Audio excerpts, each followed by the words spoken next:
शांति 3/8/2023 के ईश्वरीय महावाक्य हैं।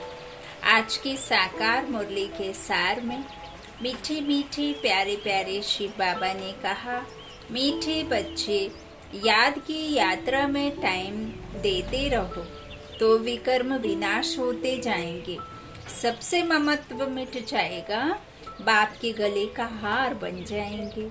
प्रश्न है, गॉड फादर द्वारा तुम बच्चे किन 2 शब्दों की पढ़ाई पढ़ते हो? उन 2 शब्दों में कौन सा राज समाया हुआ है?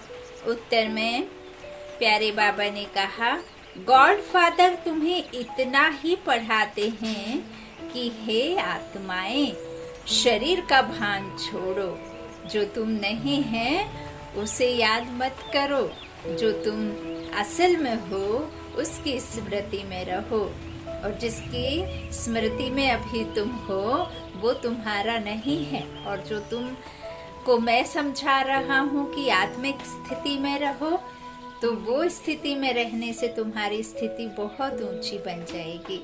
और जो शरीर की स्थिति में रहेंगे, देह को याद करते रहेंगे, तो तुम्हारा मन यही इस दुनिया में ही, इस देह के संबंधों में, देह की दुनिया में, इस पुराने संस्कारों में ही लगा रहेगा। इसीलिए बाबा कहते हैं शरीर का भान छोड़ो, ताकि बाबा कहते तुम बच्चों को तकलीफ ना हो, है ना। बाप तो जानता है ना आगे क्या होना है ना। इसीलिए बाबा कहते हैं कि नष्टो मोहा बनो। अच्छा, बाबा क्या 2 शब्द पढ़ाते हैं? हे आत्माएं, शरीर का भान छोड़ो और मुझे याद करो। यह 2 शब्दों की पढ़ाई इसीलिए पढ़ाई जाती है क्योंकि अब तुम्हें इस पुरानी दुनिया में पुरानी खाल नहीं लेनी है, तुम्हें नई दुनिया में जाना है। मैं तुम्हें साथ ले चलने आया हूँ, इसलिए देह सहित सब कुछ भूलते जाओ। गीत है, तुम ही हो माता पिता तुम ही हो। ओम शांति। बच्चे सालिग्राम जानते हैं कि कोई मनुष्य द्वारा हम शास्त्र नहीं सुनते हैं। सालिग्राम अर्थात आत्मा। तो बाबा कहते, बच्चे सालिग्राम आत्माएं जानते हैं कि कोई मनुष्य द्वारा हम शास्त्र नहीं सुनते हैं। इसको सत्संग नहीं कहा जाता है, पढ़ाई कहा जाता है।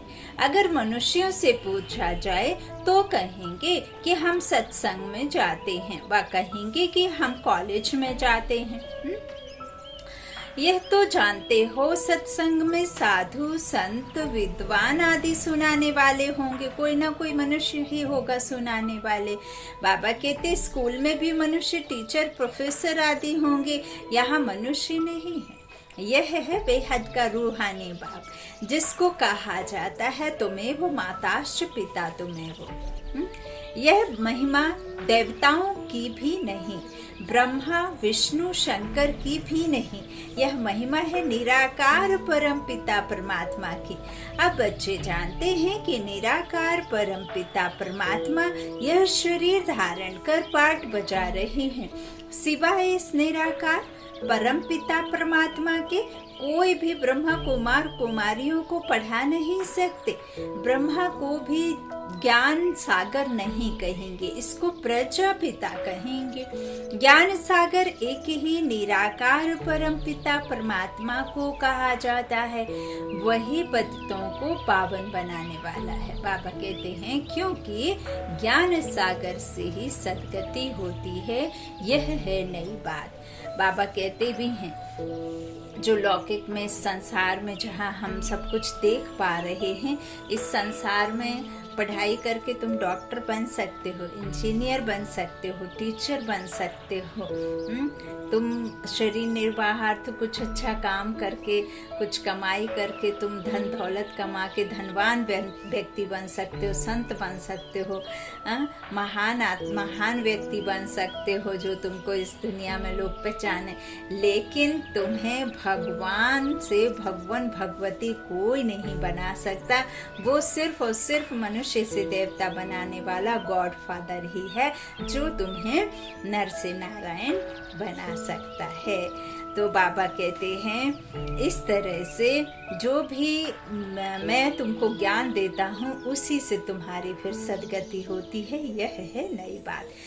गीता में श्री कृष्ण का नाम डालने से खंडन कर दिया है।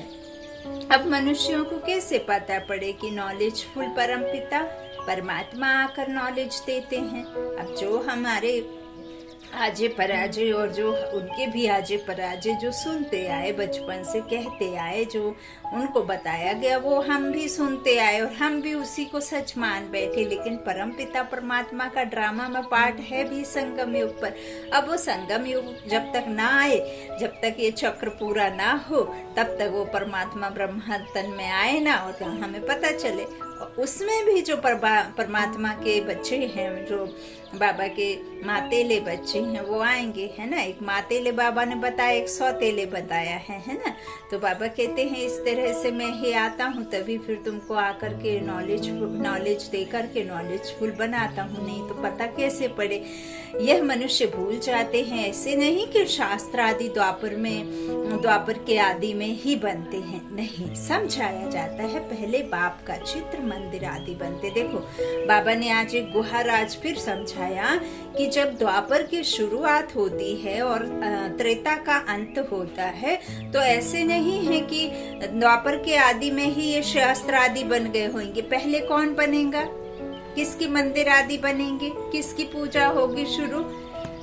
शिव बाबा की। क्यों होगी? क्योंकि कहीं ना कहीं वो त्रेता से जो द्वापर में आती हैं आत्माएं, जो शरीर छोड़कर और राज्य खत्म होते, फिर मनुष्य से जो देवी देवता बाबा का जो 21 जन्म की राजाई खत्म होती है, फिर द्वापर में आते हैं। तो वहां पर भी आते ही बाबा कहते हैं ये सब नहीं होता जो अभी हम भक्ति में देख रहे हैं। पहले पहले शिवालय बनते, क्योंकि शिव ने सुख दिया था, तो वो भासना रहती है। सबसे पहले उनकी ही शुरुआत में पूजा होती है। बाबा कहते हैं भक्ति किससे शुरू होती है?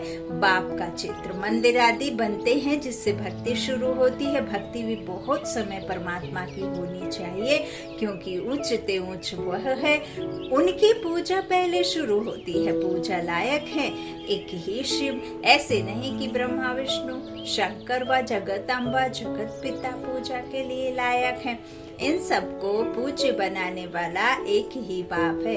उनकी भक्ति भी जरूर अधिक होगी। यह ब्रह्मा तो कुछ नहीं, इनमें परमपिता परमात्मा ना आए तो इनकी पूजा क्या होगी? हाँ, सबका सदगति दाता एक ही बाप है। यह विचार सागर मंथन करना होता है। भक्ति कैसे शुरू होगी?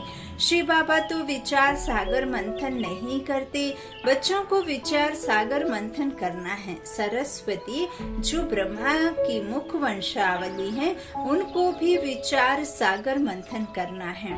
उच्चते उच्च है एक, अगर वह ना आए तो दुनिया को पतित से पावन कौन बनाए? सब मनुष्य मात्र पतित हैं। अब शिव बाबा ना आए तो स्वर्ग का वर्षा कैसे कौन देवे? निश्चय बुद्धि नहीं है तो विजय माला में पिरो ना सके। सपूत बच्चे सदैव गले का हार बनते, बाप भी खुश होते हैं। यह बच्चा बड़ा सपूत आज्ञाकारी है। बहुत माँ बाप होते हैं जिनको 12-14 बच्चे भी होते हैं, जिनमें कोई कपूत कोई सपूत भी होते हैं। पतित पावन बाप के सिवाय पतितों का उद्धार कोई कर नहीं सकते हैं। तुम जानते हो कि गंगा नदी पर भी गंगा का मंदिर है, तो समझाना चाहिए कि यह गंगा फिर कौन है? क्या यह कोई शक्ति है जिससे पतित से पावन बनते हैं, व पानी से पावन बनते हैं? बाप कहते हैं कि गंगा पतित पावनी नहीं, सिवाय योग के कोई भी पावन बन नहीं सकते, इसलिए तुम्हें कोई गंगा स्नान नहीं करना है। योग का अर्थ है याद, बुद्धि का योग लगाना है। वह तो बहुत योग आसन आदि लगाते हैं, अनेक प्रकार के हठ योग करते हैं, उनको योग नहीं कहा जाता है। माताएं अबलाएं हठ योग को क्या जाने? बाबा कहते मनुष्य स्कूल में पढ़ते हैं, उसमें धक्के खाने की कोई बात नहीं रहती है। कोई ना कोई इम्तिहान पास करते हैं, जानते हैं यह इम्तिहान पास करके हम यह बनेंगे। यहाँ भी तुम जानते हो यह भी इम्तिहान है। गॉडफादर पढ़ाते हैं, वह है पतित पावन, तुम है गॉडफादरली स्टूडेंट ना। तुम क्या हो? तुम बाबा क्या कह रहे हैं कि तुम जो हो वो हो गॉडफादर के स्टूडेंट, है ना। तो बाबा कहते हैं यह जो तुम्हारी लाइफ है वो गॉड फादरली स्टूडेंट लाइफ है। बाप पतित से पावन कैसे बनाते हैं? कहते हैं, हे आत्माएं, इस शरीर का भान छोड़ो, इस पुराने शरीर को छोड़ना है। पहले पहले तुम्हारा शरीर गोरा था, अब आयरन एज हो गया है। अब शरीर गोरा होने का मतलब ये नहीं है कि रंग सफेद होगा, गोरा एकदम होगा, नहीं। गोरा होने का मतलब है ये शरीर आत्मा तभी छोड़ती थी जब वो 150 वर्ष, जब तक गोल्डन एज में शरीर नहीं आता तब तक आत्मा शरीर छोड़ के जाने का जो है उसको ऑर्डर ही नहीं है ना। तो गोरा होने का मतलब आत्मा जब पावन रहती है, पुण्य आत्मा रहती है, पूज्य स्वरूप रहती है, तब ये शरीर भी पावन मिलता है और ये शरीर भी कैसा होता है? एकदम गोरा होता है, सतो प्रधान होता है ना। तो सतो प्रधान की दुनिया में जाएंगे तो सब कुछ सतो प्रधान ही होगा। बाबा कहते भी हैं कि 5 तत्व भी सुख देने वाले होंगे, है ना। किसी तरह का कोई तत्व दुख न दे सके, वहाँ पे सब कुछ सतो प्रधान अवस्था में होता है। बाबा कहते हैं इसलिए इस पुराने शरीर को छोड़ना है। पहले पहले तुम्हारा शरीर गोरा था, आयरन एज हो गया है। अभी तुमको नई खाल तो यहाँ लेनी नहीं है, क्योंकि यहाँ तो 5 तत्व ही तमो प्रधान है। अभी मैं तुम बच्चों को अपने साथ ले जाऊंगा। कल्प पहले भी ले गया था, मैं कालों का काल हूँ, महाकाल, है ना। तो सबको वापस ले जाऊंगा, फिर तुमको अमरपुरी में भेज दूंगा। यह है मृत्यु लोक, छी दुनिया। इसलिए संगम युग को 100 वर्ष चाहिए, और तो हर एक युग 1250 साल का होता है। इस पिछाड़ी के संगम युग की आयु बहुत छोटी है। जैसे ब्राह्मणों की चोटी छोटी होती है, वैसे संगम युग की आयु भी छोटी होती है। भी बाबा की मुरली में आज नया पॉइंट है। फिर यह दुनिया खत्म हो जाएगी तो नए मकान आदि बनाने शुरू करेंगे। उसमें पहले श्री कृष्ण आता है, वह शौकीन है महल आदि बनवाने का। कोई तो बहुत शौकीन था ना जिसने सोमनाथ का मंदिर बनवाया। बिरला भी शौकीन है, कैसा अच्छा मंदिर बनाया है। नंबर 1 में पूज्य है शिव बाबा। फिर भक्ति मार्ग में भी पहले सोमनाथ का मंदिर बनता है, सो भी कुछ समय बाद में बनता होगा, फिर पूजा शुरू होगी। अभी तो है घोर अंधियारा, रात पूरी हो फिर दिन आता है। बाप कहते हैं मैं रात और दिन के बीच में आता हूँ। महाभारी लड़ाई भी है। अब ये कोई हद की रात और दिन की बात नहीं हो रही है, ये हो रही है सृष्टि की दिन और रात की बात। सृष्टि पर जब सतयुग त्रेता होता है तब बाबा कहते हैं वहाँ दुनिया सुख की होती है, अर्थात दिन होता है। ऐसे नहीं है कि वहाँ सूरज नहीं उगता या चांद नहीं उगता। सूरज भी आता है, चांद भी आता है, समय अनुसार 12-12 घंटे का वो अपनी ड्यूटी जरूर पूरी करते हैं, लेकिन वहाँ किसी तरह का कोई विकार ना होने की वजह से वहाँ सुख ही सुख होता है। वहाँ कोई किसी को किसी प्रकार से दुख नहीं देता। निर्विकारी दुनिया होती है और निर्विकारी आत्माएं होने की वजह से वहाँ पर सुख ही सुख होता है, तो उसे कहते हैं दिन। फिर बाबा कहते हैं रात अर्थात जब द्वापर शुरू होता है तो रात की शुरुआत हो जाती है, और घोर अंधेरी रात उसे नहीं कहेंगे। आप कह सकते हो कि वहाँ रात का मतलब जो शाम की सांझ शुरू, दोपहर के बाद जो थोड़ी थोड़ी सांझ शुरू होती है वो हो जाती है। फिर अभी यहाँ पे जो 12 बजे के बाद जो कहते हैं ना रात, बिल्कुल एकदम मिडनाइट का घनघोर अंधेरी रात जो अमावस्या की रात होती है, वो रात अभी इस कलिकाल को कहेंगे, क्योंकि यहाँ मनुष्य आत्माएं सब विकारी हैं और ये 5 विकार इतने अधिक भरपूर सर्वव्याप्त हैं। पूरे संसार में ये 5 विकारों से दुनिया भरी हुई है, आत्माएं भरपूर हैं। इसीलिए संसार में इतने दुख घनेरे हो गए हैं, और इन दुखों से छुड़ाने के लिए सिवाय परमात्मा के कोई छुड़ा ना सके, तो वो परमात्मा अब इस घनघोर अंधेरी रात के जो सतयुग की आदि और इसका कलयुग के अंत में बीचों बीच, जिसे बाबा बाबा ने संगम युग कहा, पुरुषोत्तम संगम युग कहा, उस संगम युग पर परमात्मा आते हैं। तो बाबा क्या कह रहे हैं कि बाप कहते हैं मैं रात और दिन के बीच में आता हूँ, महाभारी लड़ाई भी है। लिखा हुआ है कि यादवों के पेट से वह चीजें निकली जिससे सारे कुल का विनाश हुआ। अब देखो उनकी बुद्धि तो चली रही है ना विनाश के कार्यों में, तो तुम देख रहे हो बराबर विनाश के लिए तैयारियां कर रहे हैं।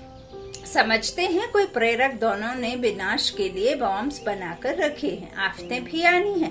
तुम तो प्रैक्टिकल में देख रहे हो, स्थापना भी हो रही है, विनाश भी सामने खड़ा है। समझो कोई ने विनाश नहीं देखा है, अच्छा बैकुंठ तो देखते हैं ना। अच्छी तरह पढ़कर बाप से पूरा बेहद का वर्षा लेना है।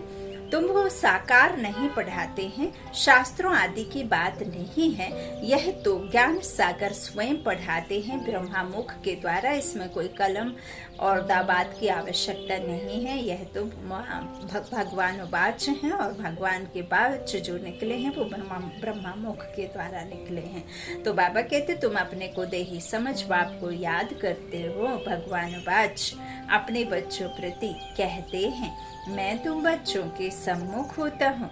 जो मेरे बच्चे बनते हैं उनमें सिर्फ कोई सौतेले हैं, कोई मातेले हैं। मातेले और सौतेले है ना, मातेले बच्चों को ही वर्षे का हक है। संशय बुद्धि को सौतेला कहा जाता है, जिनको एक परमात्मा पर निश्चय नहीं होता है उसको क्या कहते हैं, सौतेला। बाबा कहते हैं उनको वर्षा नहीं मिल सकता, वह फिर पुरुषार्थ अनुसार प्रजा में चले जाते हैं, मातेले राजाई में आ जाते हैं।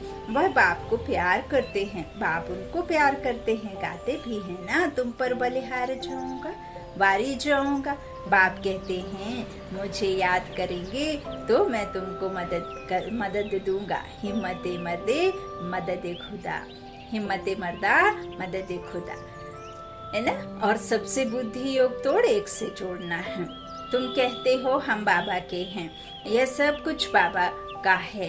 बाबा को हम कखपन देते हैं और बदले में स्वर्ग के बेहद की बादशाही का वर्षा लेते हैं। इस पुरानी देह से हमारा ममत्व नहीं है, यह तो तमो प्रधान रोगी शरीर है। हमारे पास और क्या है, मनुष्य मरते हैं, सब कुछ छूट जाता है, फिर उनका सब कुछ करनी घोर को दिया जाता है। हम सब कुछ आपको देते हैं।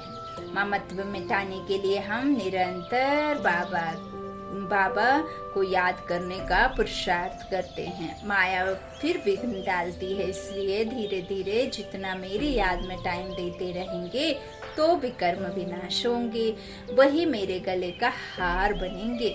कितना सहज समझाते हैं बाप, समझाते हैं यह रथ भी ड्रामा अनुसार मेरा मुकर्रर किया हुआ है और किसी में भी आ भी नहीं सकता हूँ। तुम भी कहते हो बाबा कल्प पहले भी हम आपसे इस ही मकान में इसी ड्रेस में मिले थे और आपसे वर्षा लिया था, तो कितना सहज। बाप कहते हैं कि सिर्फ मुझे याद करो और कोई भी तरफ बुद्धि ना जाए। याद रखना अंतकाल जो पुत्र सिमरे, अगर किसी को भी याद किया तो फिर वहाँ जन्म लेना पड़ेगा, कहाँ भी ममत्व नहीं रहना चाहिए। अंतकाल जो स्त्री सिमरे, बाप आते हैं पतितों को पावन बनाने, उनकी कितनी महिमा करते हैं। एक ओंकार, उनका एक ही नाम है, उनको दूसरा शरीर मिलता ही नहीं है।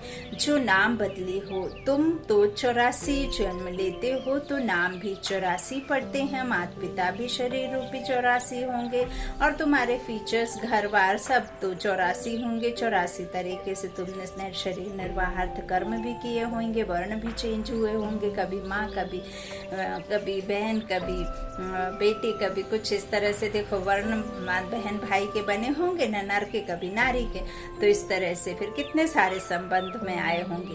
बाप की महिमा में गाते हैं निर्भय निर्वैर अकाल मूर्त, वही कालों का काल है, उन्हें काल खा नहीं सकता।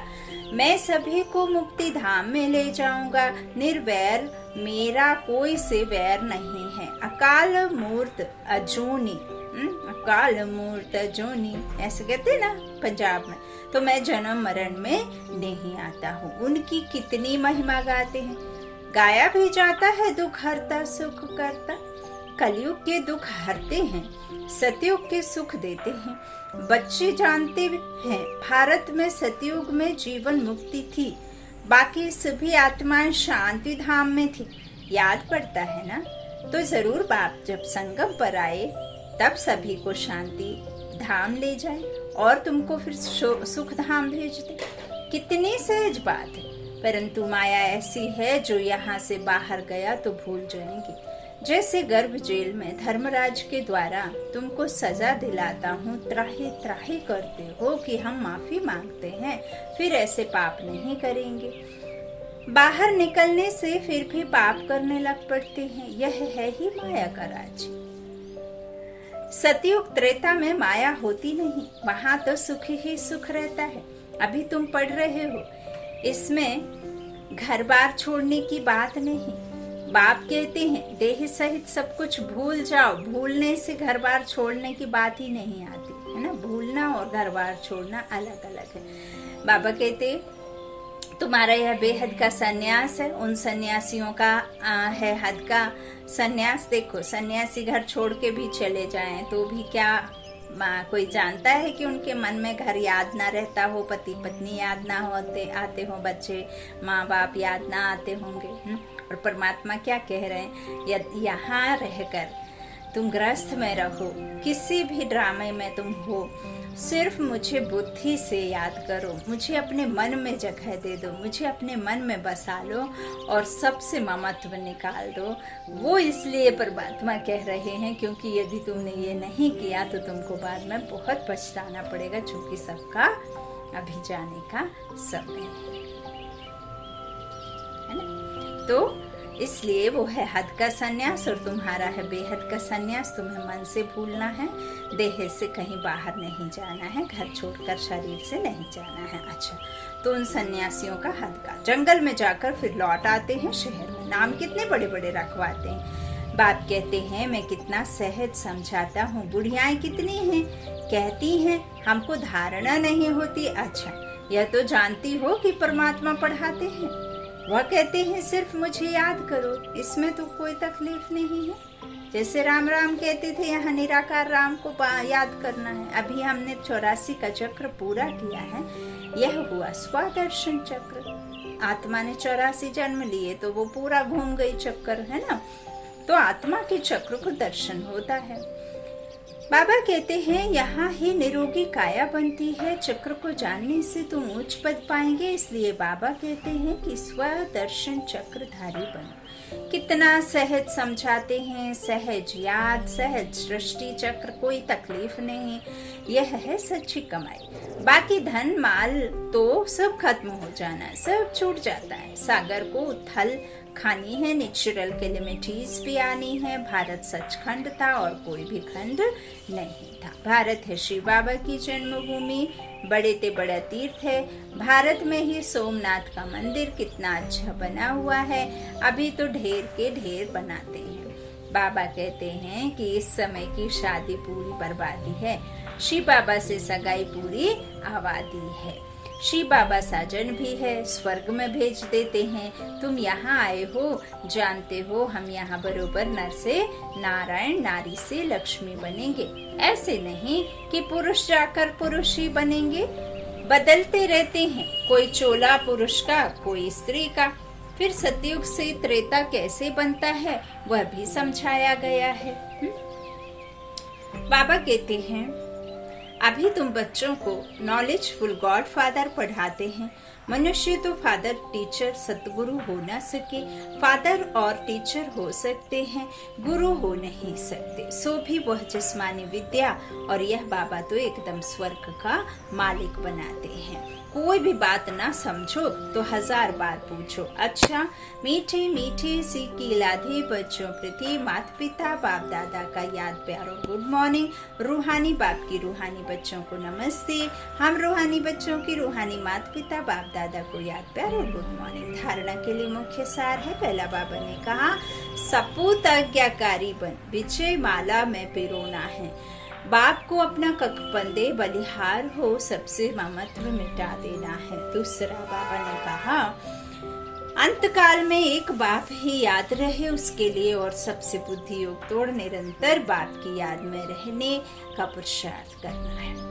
वरदान है आज सर्व खजानों को स्वयं में समाकर दिल शिकस्तपन व ईर्ष्या से मुक्त रहने वाले सदा प्रसन्न चित्त भाव। बाप दादा ने सभी बच्चों को समान रूप से सब खजाने दिए हैं, लेकिन कोई उन प्राप्तियों को स्वयं में समा नहीं सकते। वह समय पर कार्य में लगाना नहीं आता तो सफलता दिखाई नहीं देती, फिर स्वयं से दिल शिकस्त हो जाते, सोचते हैं शायद मेरा भाग्य ही ऐसा हो। उन्हें फिर दूसरों की विशेषता व भाग्य को देख ईर्ष्या उत्पन्न होती है। ऐसे दिल शिकस्त होने व ईर्ष्या करने वाले कभी प्रसन्न नहीं रह सकते। सदा प्रसन्न रहना है तो इन दोनों बातों से मुक्त रहो। बाबा कहते भी हैं अपकारी पर उपकार करो। गाली आपकी आत्मा को नहीं चिपकती, इस लौकिक नाम मान को लगती है, तो इस लौकिक शरीर के भान में जब आप आएंगे तभी वो चिपकेगी, नहीं तो नहीं चिपकेगी। बाबा कहते हैं आप जिस बात को अपने में चिपका कर रखेंगे फिर वो निकलेगी कैसे, है ना। निकालने के लिए आपको छोड़ना तो पड़ेगा, आप नहीं छोड़ेंगे, पकड़ कर रखेंगे तो वो कभी छूटेगा नहीं, है ना, फिर चाहे वो कुछ भी हो। अच्छा, स्लोगन है स्वार्थ के बिना सच्चे दिल से सेवा करने वाली ही स्वच्छ आत्मा है। स्वार्थ के बिना सच्चे दिल से सेवा करने वाले ही स्वच्छ आत्मा है।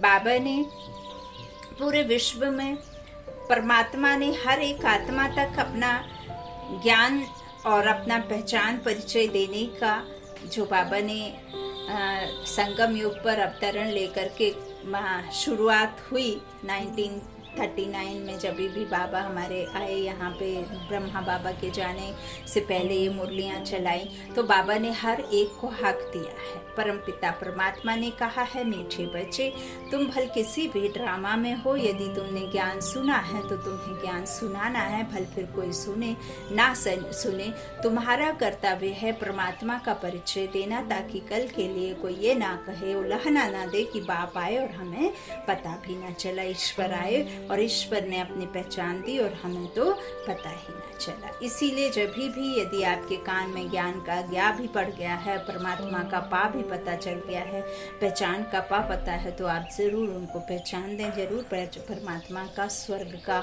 जो भी रास्ता दिखाया है परमात्मा ने, वो रास्ते पर चलाएं, आत्मा की ज्योति जगाएं और उनके कम से कम उनको बताएं कि आप जो जीवन में दुख सहन कर रहे हैं या जो भी आपके जीवन में मुश्किलें हैं, परेशानियां हैं, वो परेशानियां कोई ईश्वर की दी हुई नहीं है। वो परेशानियां कहीं ना कहीं जो आपके कर्म किए हैं उनकी ही आपको सज़ा है। हाँ, लेकिन आप यदि परमात्मा को जान लेंगे, पहचान लेंगे और उनके वर्षे को भलना भी याद करें, लेकिन आपके पुराने हिसाब किताबों को काटने के लिए आपको योग बल से या भोग से उसे जरूर कर्जा उतारना है। सो आप यदि बताएंगे तो कम से कम उनको ये तो पता चल जाएगा कि जो हमारे जीवन में उतार चढ़ाव हैं वो कहीं परमात्मा के दिए नहीं है, वो हमारे खुद के उतार चढ़ाव हैं, जिनसे हमें उबरने के लिए या तो ईश्वर की शक्तियों से उसे निकालना होगा बाहर और उसे कम करना होगा, या तो फिर आपको जो चल रहा है उसी तरह से चलाना होगा। तो इसीलिए परमात्मा की याद से निकालना सहज है, बजाय यहाँ वहाँ परेशान होने की। समस्या तब बनती है जब आप समस्या को बार बार समस्या समझ करके उसे विकराल रूप देते हैं। जब तक आप शांत मन से समस्या का वो नहीं ढूंढेंगे तब तक आपको समस्या का समाधान नहीं मिलेगा, और समस्या का समाधान तभी मिलेगा जब आप शांत मन से उस समस्या को निवारण ढूंढेंगे। अच्छा, ओम शांति। शुक्रिया बाप दादा, शुक्रिया आप सभी भाई बहनों के स्नेह का प्यार का। ओम शांति।